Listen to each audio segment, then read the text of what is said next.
가치를 알아보는 것이 참 중요한 일입니다. 1986년에 한 보석 상인이 길을 가다가 그 원석들을 다루는 가게들이 이제 즐비해 있는데 한 가게 앞에 선 거예요. 돌 앞에 가격표가 하나 붙어 있는데 깜짝 놀랐습니다. 15달러? 그래서 주인에게 물어봅니다. 아니, 이 돌이 정말 15달러가 맞습니까? 주인은 비싸서 그런가? 5달러 깎아드리겠습니다 하니까 보석 상인은 옳았구나 하고 빨리 사버리는 거예요. 10달러의 원석을 사는데 보석 상인은 알아본 것이 사파이어 원석이었던 거예요. 그 사파이어 원석을 10달러에 사서 가공해서 목걸이니 팔찌니 반지니 만들어서 파는데 그 당시 돈으로 얼마의 수익을 벌어들였냐면 228만 달러. 한화로 계산을 해보니까 34억, 35억 정도.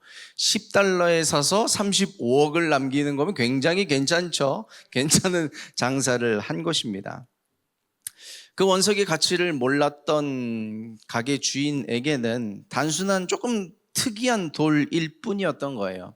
근데 그 가치를 알아본 보석 상인에게는요, 그 이상의 가치를 남길 수 있는 기회가 되었던 것이었습니다. 투자자의 입장에 있어서는요, 그 기업의 가치를 알아보는 것이 중요하죠. 또 기업가에게 있어서는 혹은 어떤 사장, 회장, 어떤 대표에게 있어서는 같이 일할 사람들에 대한 가치를 알아보는 것이 중요합니다. 여러분 그렇지 않나요? 내 가치를 알아주는 사람과 일하고 싶지 않아요? 아닌가 봐요? 괜찮아요? 내 가치를 알아주는 사람, 그리고 내가 그의 가치를 인정하는 사람과 같이 일하고 싶은 게 당연합니다. 하나님이요, 여러분의 가치를 알고 계십니다. 여러분의 가치는요, 값으로 매길 수가 없어요. 하나님의 형상을 따라 지은 바 되었을 뿐만 아니라요, 예수 그리스도의 보혈이 뿌려지고 덧입혀진 인생입니다. 그래서 그 마음속에 있는 죄책감, 우울감, 나에 대한 평가, 남이 하던 심지어 내가 나에 대해서도 평가하더라고요. 그 평가가 사라지고 예수의 평가가 내 심령에 가득하게 되기를 예수님의 이름으로 축복합니다. 여러분의 기도의 가치를 뭐로 환산할 수 있겠어요? 오늘 주 앞에 찬양하고 예배드리는 이 모습을 어떻게 평가할 수 있겠어요? 하나님이 정말 귀하게 여기고 계심을 알고요. 하나님이 내 가치를 알고 계신 것처럼 나도 하나님 나라의 가치를 어떻게 다 알겠어요. 그러나 하나님의 나라의 가치를 알아가고 찾아갈 수 있는 저와 여러분이 되기를 예수님의 이름으로 축복합니다. 그 보석 상인의 스토리와 같은 류의 일들이요, 우리 주변에 굉장히 많이 일어나요. 미국이 그 알래스카 땅을 샀을 때가 언제였어요? 1867년이었잖아요. 사람들 다 비웃었어요. 그때 국무장관인 윌리엄 스워드죠. 아니, 냉장고가 없어서 알래스카를 사서 냉장고 삼으려고 하느냐? 그래서 그 알래스카를 미국이 사는 거에 대해서 스워드가 냉장고 산다 하고 비난을 많이 했었거든요. 사람들이 알래스카의 가치를 몰랐죠. 사고 나니 어때요? 그 땅의 금 매장량이, 석유 매장량이, 천연가스 매장량이, 또 군사적 요충지로서의 그 기능들이 이루 말할 수가 없는 겁니다. 뉴욕이라는 땅을 원주민이 살고 있었잖아요. 미국이 얼마에 주고 샀는지 아세요? 사실 돈으로 산 것도 아니고 옷 몇 가지 주고 팔찌 주고 목걸이 줘서 산 거예요. 그게 24달러 값어치라고 하더라고요. 24달러 주고 뉴욕을 산 거예요. 그 맨하탄을 산 거예요. 세계 경제 중심지라고 할 수 있는. 우리가 아까 성만찬도 함께 참여하면서 왔지만 내 안에 예수를 알게 되었다는 것이 얼마나 큰 가치인지 우리는 사실 다 몰라요. 그 가치를 알아가면 알아갈수록 우리는 누릴 수 있는 일들이 굉장히 많이 있는데, 저는 바라기는 뒤에 중요한 부분을 먼저 꺼내서 말씀드리면, 성령의 인도하심으로 말미암아 내가 몰랐던 그 은혜 그조차 깨달아 알게 되는 은혜가 있기를 축복합니다. 아니 내 지혜로 알았으면 이미 진짜 감사했겠죠. 근데 깨달아 알게 하시는 은혜가 오늘 이 흘러가는 예배를 통해서 임하게 되길 축복합니다. 2000년 전에 계좌가 있겠어요? 은행이 있겠어요? 내가 재산이 있는데, 돈이 있는데, 보물이 있는데 이거를 어떻게 보관을 하겠어요? 옆 사람 옆집에 맡기겠어요? 거기 금고가 있어? 없어요. 그래서 그 당시에는 다 땅에다 묻는 겁니다. 항아리에다 담아서 땅에다 묻고 자기만 그렇게 아는 거예요. 왜냐하면 그 당시 전쟁이 많이 일어났잖아요. 전쟁이라도 일어나면, 혹은 약탈하는 어떤 강도라도 나타나면 보호해야 하니까 도망이라도 갔다가 다시 와야 그것을 되찾을 수가 있을 거 아니에요. 그래서 땅에다 묻어 놓는데, 돌아와서 찾으면 되지만 못 돌아올 경우, 전쟁 중 사망 혹은 이산 여러 가지 일들로 못 돌아오게 되는 경우가 있습니다. 그러면 땅에 묻었던 보화는 어떻게 되겠어요? 그대로 있고 땅의 주인이 계속해서 바뀌어가면서 잊혀지게 되는 겁니다. 오늘 읽었던 본문이 그러한 일들을 배경으로 하고 있는 것이죠. 땅에 보화를 숨겨놓았던 사람은 사라졌고 주인도 여러 번 바뀌었습니다. 아무도 그 땅 속에 보물이 있을 거라고는 생각을 못하는 거예요. 어느 날 한 사람이 일을 하러 왔습니다. 삭슬 받고 왔겠죠? 삽질을 하는데 뭔가 쿵 하고 부딪히는 거예요. 덮어서 열어봤더니 항아리 속에 보물이 있는 겁니다. 혹시나 해서 주변을 덮어봤는데 더 많이 나오는 거예요. 이것을 어찌할꼬 주인에게 말을 할 것인가, 아니면 내가 이것을 내가 발견했다고 내 거가 아니잖아요. 땅 주인이 있는데. 그래서 집에 가서 고민을 하다가 밤에 잠을 못 자요. 내가 어떻게 해서든 이 땅을 사버리리라. 그래서 땅을 사버립니다. 그러면서 땅에 감추어졌던 보물도 내 거가 되는 것이죠. 오늘 그 이야기가 44절 한 절에 이렇게 깊숙이 들어가 있는데요. 우리 한 번 더 합독해 보시도록 하겠습니다. 시작. 천국은 마치 밭에 감추인 보화와 같으니 사람이 이를 발견한 후 숨겨두고 기뻐하며 돌아가서 사느니라. 아멘. 제가 말씀 묵상하는데, 사람이 이를 발견한 후인데 어떻게 발견을 했을까? 소문을 들었나? 금맥 탐지기가 있었나? 아니에요. 그냥 우연히 발견한 거예요. 우연히. 우리식으로 표현해 볼까요? 그냥 공사하다가, 리모델링 하다가 도배장판 하는데 발견이 된 거예요. 그냥 살아가다 우연히 발견이 된 겁니다. 내가 보화를 발견해야지란 기대조차 없었어요. 근데 우연히 발견하게 된 겁니다. 근데 장소가 다른 땅이네. 월세든 전세든 다른 땅이네. 근데 우연히 자신의 인생을 송두리째 바꿔놓을 보화를 발견하게 된 겁니다. 우리에게 이런 일들이 이미 일어났어요. 예수라는 보화를 우연히 알게 된 것 자체가 축복입니다. 예수를 어떻게 알게 되셨어요? 알고 보면 우연히일걸요? 모태신앙이에요? 그렇다고 해서 자동적으로 예수를 믿게 되나요? 예수를 알게 되나요? 만나게 되나요? 아니요, 그렇지 않아요. 그냥 어떻게 교회 다니다가 예배 드렸는데 우연히 그날 예배에 만난 거예요. 모태신앙이 아니에요? 괜찮습니다. 부모님의, 친구의, 친척의, 아는 지인의 안내를 받아서 교회에 우연히 오게 됐어요. 그러다 우연히 찬양하고 예배하다 어느 날 머리가 띵, 내 영이 울리고 예수 그리스도를 발견하게 되는 겁니다. 여러분, 그래서 여러분이 기도하고 있는 한 영혼 있죠. 전도하고 이 사람 하나님 구원해 주셔야 되는데요. 그 사람이 내 가족이기도 하고 친구이기도 한 그 어떤 한 사람이 있을 거라고 생각이 됩니다. 기도하고 계시죠? 염려하지 마세요. 나도 우연히 예수를 만나게, 누가 노력으로 예수를 만날 수 있겠어요? 내가 우연히 만나게 된 그 예수를 그 역시도 우연한 계기로 반드시 만나게 될 믿음이 있게 되기를 예수 그리스도의 이름으로 축원합니다. 근데 우리는 이거를 우연이라고 표현을 하는데 하나님 편에서는 결코 우연이 없어요. 그거를 하나님 편에서는 완전하신 계획이며 섭리라고 이야기를 하는데 로마서 8장 28절에서 29절 말씀 같이 합독해 보시도록 하겠습니다. 우리 같이 합독합니다. 시작. 우리가 알거니와 하나님을 사랑하는 자 곧 그 뜻대로 부르심을 입은 자들에게는 모든 것이 합력하여 선을 이루느니라.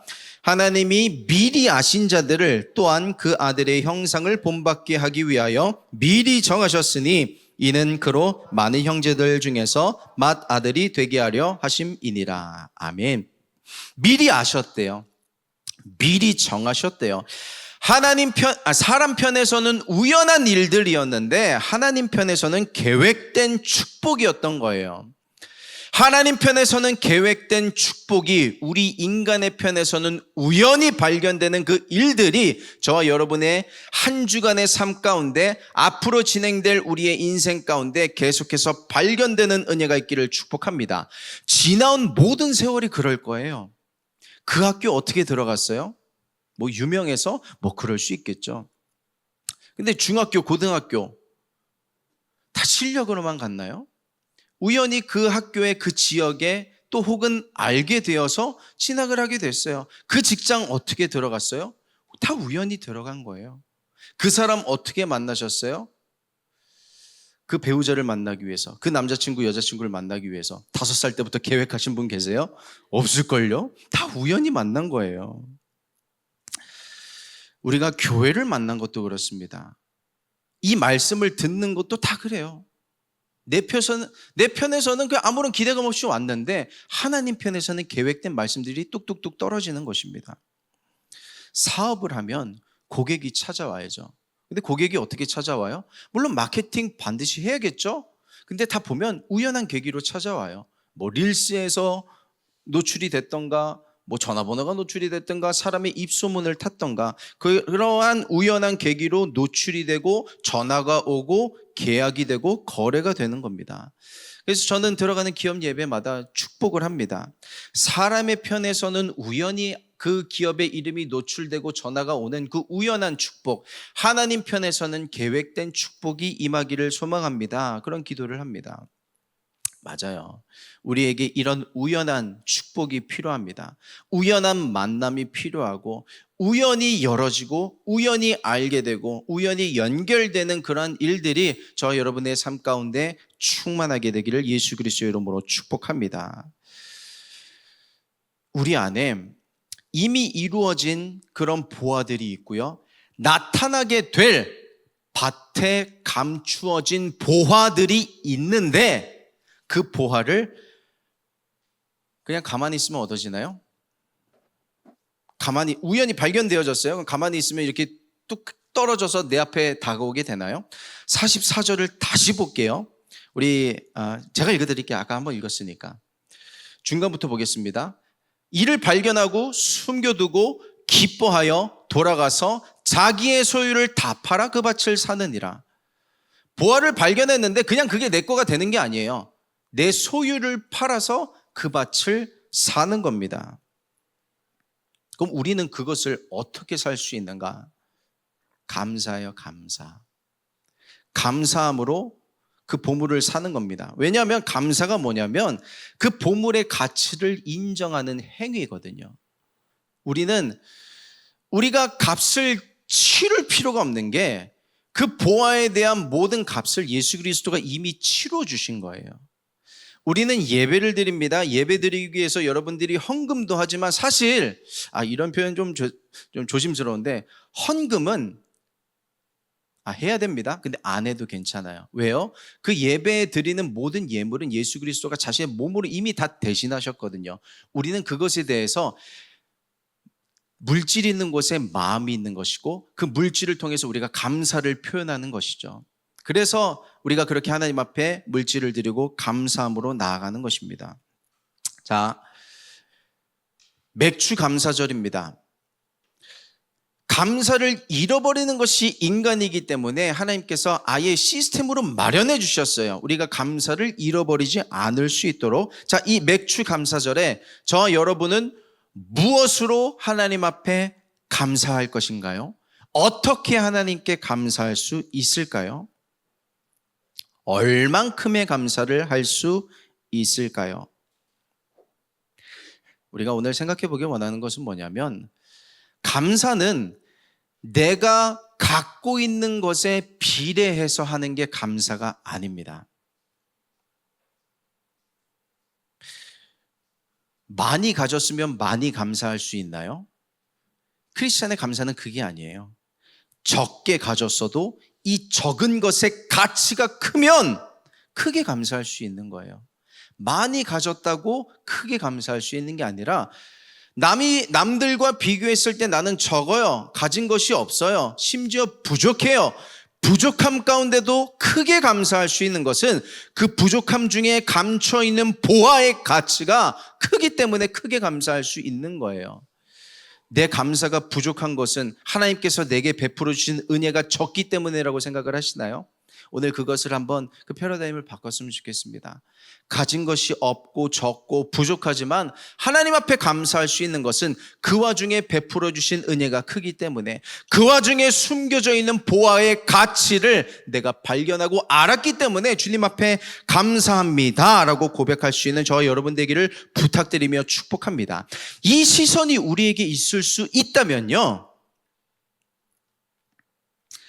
고난도 감사할 수 있어요. 광야도 감사할 수 있습니다. 우리는 감사하면 좋은 거에 감사한다고 생각을 해요.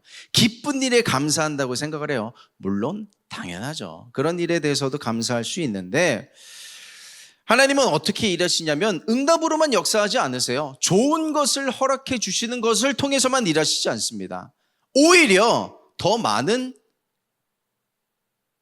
횟수, 더 많은 때에 고난을 통해서 우리에게 보화를 주세요. 고난이라는 포장지 속에 그 보화가 감춰져 있는데 그렇게 우리에게 주시는 거예요. 그래서 우리는 처음에는 그 광야를 받아들이면, 그 고난을 받아들이면 때로는 누군가에겐 질병이 될 수 있겠죠. 문제가 될 수 있겠죠. 힘들어요. 하나님, 나 가뜩이나 힘들고 어렵고 없는 거 투성인데 왜 고난까지, 광야까지, 문제까지, 질병까지 허락하십니까? 근데 하나님은 그 속에 감춰져 있는 보화를 발견하기를 원하시지, 처음부터 포장지 다 까서 얘다 여기 있다 주기를 원하시는 게 아닌 거예요. 여러분들이 잘 알고 계신 미켈란젤로가 그 다비드상을 만들었잖아요. 누군가 질문을 했습니다. 어떻게 이렇게 멋진 조각상을 만들 수 있었습니까? 미켈란젤로가 뭐라고 얘기했냐면, 이미 그 다비드가 다윗이잖아요. 다윗은 그 안에 있었습니다. 그 다윗을 드러내기 위해서 나는 필요 없는 부분만 깎아냈을 뿐이에요. 그런 이야기를 했습니다. 돌덩이 같은 문제가 있어요. 내 인생 가운데. 고난입니다. 문제예요. 광야예요. 근데 그것을 하나하나 포장지를 뜯다 보면, 그 돌을 쳐서, 정을 쳐서 그 돌멩이를 깎다 보면 멋진 작품이 반드시 나올 것입니다. 그것을 캐내는 작업이 뭐냐면 감사인 거예요. 감사할 수 없는 중에 오늘 감사를 하는 저와 여러분이 되기를 예수님의 이름으로 축복합니다. 감사한다는 게 뭐예요? 인정한다는 거예요. 감사한다는 게 뭡니까? 내 안에 여유를 갖겠다는 거예요. 감사하는 게 뭐예요? 내가 자유를 얻겠다는 거예요. 그 감사를 통해서 누리지 못하는 것들을 누릴 수 있는 자유와 그 인정을 하게 되는 것인데, 오늘 이 예배를 통해서 감사할 수 없는 중에 감사하는 일들이 우리의 심령에 샘솟게 되기를 축복합니다. 만약에 누군가가 100억짜리 다이아몬드를 1억에 살 수 있게 해준다고 하면 여러분은 사시겠어요? 안 사시겠어요? 1억에 산다고 해서 그 다이아몬드가 1억이 되는 게 아니에요. 1억에 사지만 100억의 가치는 그대로 있는 거예요. 그럼 여러분은 사시겠어요? 안 사시겠어요? 사겠죠?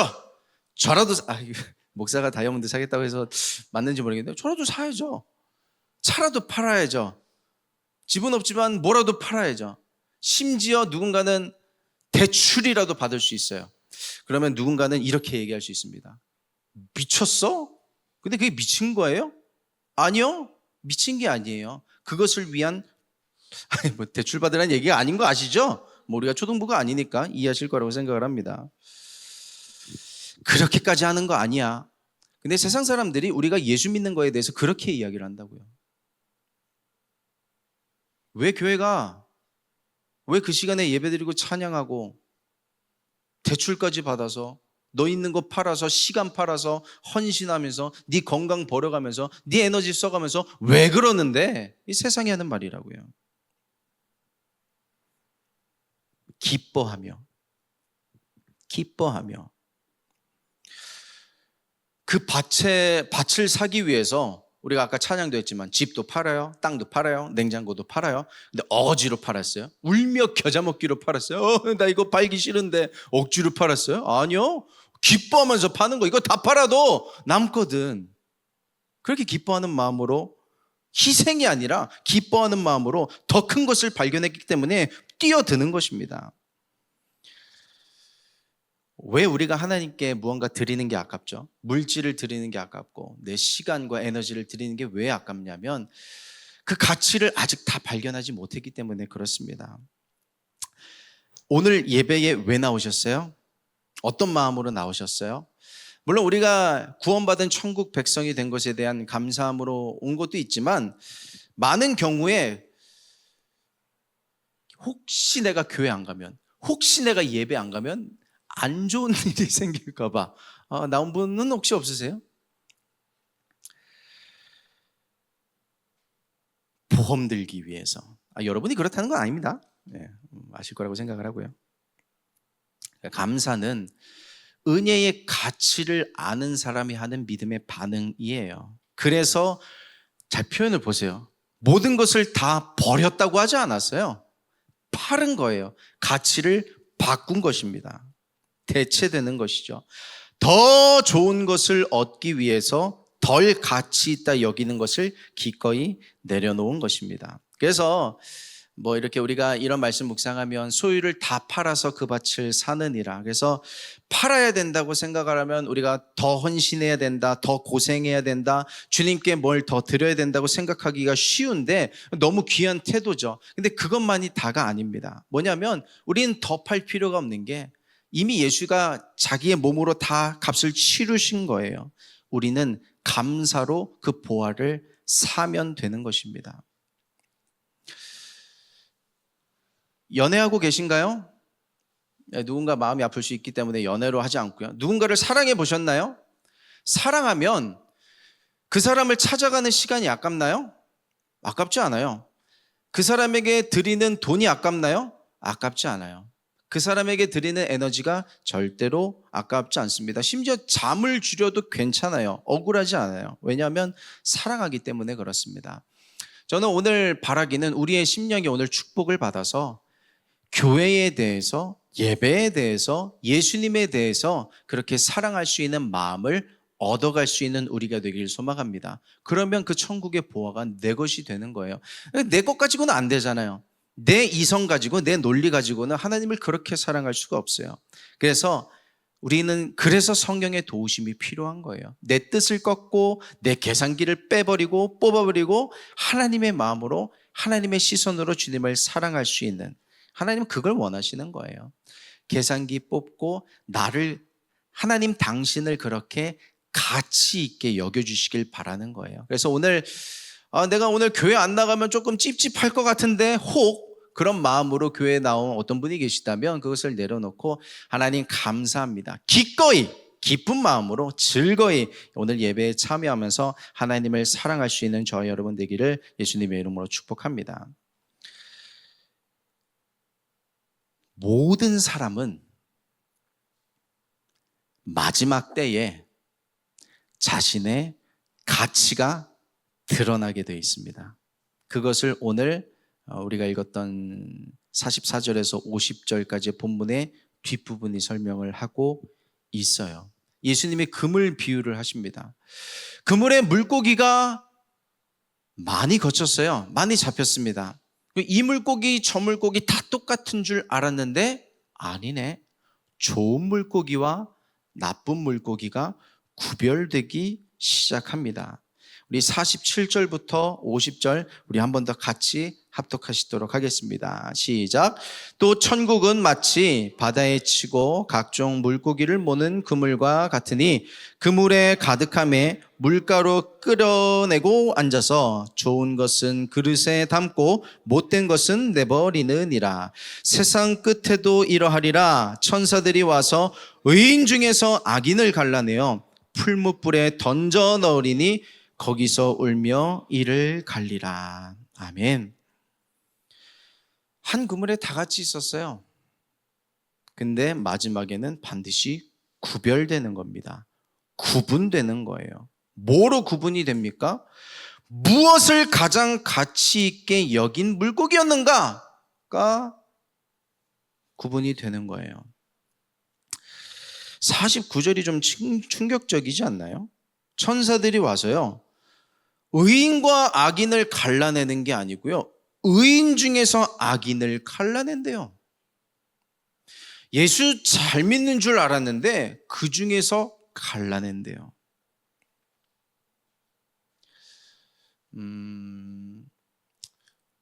우리가 어제도 우리 워시퍼스 하면서 마지막에 한 청년과 대화를 했지만, 마지막 때라는 거에 대해서 우리 마지막 때입니다, 예수님 곧 오십니다 하면 여러분 정말 아멘 하시겠지만, 누군가는 정말 그럴까? 100년 뒤에 오시지 않을까? 1000년 뒤에 오시지 않을까? 왜냐하면 예수님 당시에도 그랬거든요. 예수님 승천하시고 나서 사도 바울도 이렇게 복음을 전하면서 예수님 곧 오신다는 복음을 전했으니까. 그래서 그 당시에 사람들도 예수님 곧 오실 줄 알았어요. 근데 2000년이나 지났잖아요. 자, 2000년 지났습니다. 그러면 막말로 1000년, 2000년도 더 있다 오실 수 있는 거 아니에요? 그러면 예수님 다시 오실 재림의 때 그 마지막 우주적 종말은 정말 마지막 2000년 뒤라고 칩시다. 2000년 뒤라고 칠게요. 그럼 나는 1000년, 만년 살 수 있나요? 1000년, 2000년 더 살 수 있나요? 나는 몰라요. 내 개인적인 종말은요, 100년 뒤일지 70년 뒤일지 30년 뒤일지 3일 뒤일지 아무도 모르는 거예요. 그래서 우리는 종말론적 신앙이 나를 건강하게 만든다는 사실을 오늘 다시금 기억해 봤으면 좋겠습니다. 예수님 오늘이라도 내일이라도 다시 오시면, 예수님 오실 거는 차치하고 내가 언제 끝나서 내가 언제 예수님 앞에 다시 설 것인가를 기억해 본다면, 그때에 나는 어떤 물고기가 될 것인가?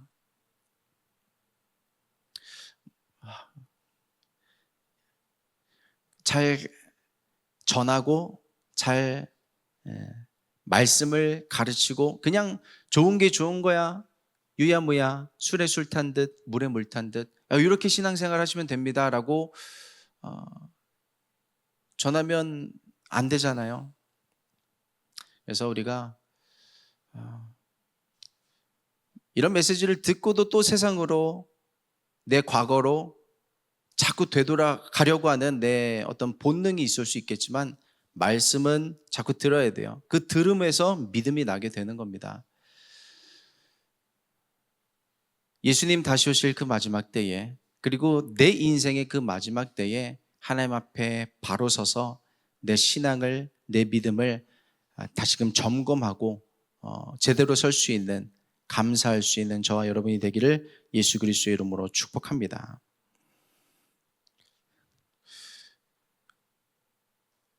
짧게 마칠게요. 어쨌든 오늘 본문은 천국에 대한 이야기거든요. 천국은 마치 하면서 시작을 하잖아요. 보화만이 핵심이 아니라 천국의 핵심입니다. 천국은 마치 하면서, 천국은 우리가 죽어서만 갈 곳이 아니고요, 이 땅에서 누릴 수 있는 은혜이고 능력이에요. 그 천국이 우리의 삶 가운데 예비되어져 있습니다. 반드시 만날 거예요. 여러분이 기도하면서 응답받기를 원하는 그 어떤 기도 제목, 그것이 천국이라면 그 역시도 예비되어 있어요. 여러분이 어떤 영적인 성장을 원하시나요? 지금보다 더 성숙해져 있는 내 모습을 원하시나요? 그것이 천국이라면 예비되어 있어요. 발견되어 있을 수 있어요. 오늘 그 천국을 내 손에 쥐기 위해서 한 가지 그냥 한 가지, 감사할 수 있는 심령, 감사할 수 있는 태도, 그냥 습관적인 때가 되었으니, 맥주 감사절에 그 감사도 좋겠지만 조금 더 내가 그 가치를 알아볼 수 있다면, 저도 한 주간의 숙제였어요. 내가 정말 어떻게 감사할 수 있을 것인가. 그래서 정말 이 말만 하고 마칠게요. 쓰기도 하고 생각도 해보고 말도 해봤는데, 저에게 있어서 한 주간 가장 큰 은혜는 제가 방언 기도를 할 때였어요. 제가 무엇을 어떻게 감사해야 할지 제 머리로는 다 모르겠으니 하나님 알려주십시오. 방언 기도의 역할이 뭐예요? 내가 갖고 있는 기도 제목을 기도하면서 방언으로 알려 고하기도 하지만, 내가 무슨 기도를 하는지도 모를 때가 있거든요. 방언의 그 역할 중에 하나가 그렇습니다. 성령께서 하게 하시는 기도가 있는데, 내 안에서 나도 모르는 감사가 있다면 이 방언 기도를 통하여 하나님 받아주십시오, 그 고백을 했어요.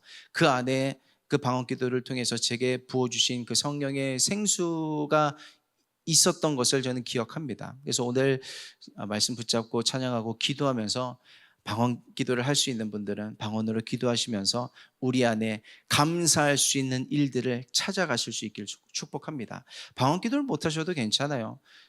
예수님이 곧 성령이시기 때문에 내 안에 계신 성령님께서, 예수님께서 깨닫게 하실 것입니다. 내가 해야 할 감사를 오늘 주 앞에 하면서 나아갈 때 그 감사를 기쁘게 받으시고 하나님 영광 받아주시고, 우리의 삶에 감추어진 보화가 천국과 같은 일들이 반드시 나타나게 될 줄 믿습니다. 그 감사로 천국을 만나는 저와 여러분 되기를 예수 그리스도의 이름으로 축복합니다. 같이 기도하겠습니다.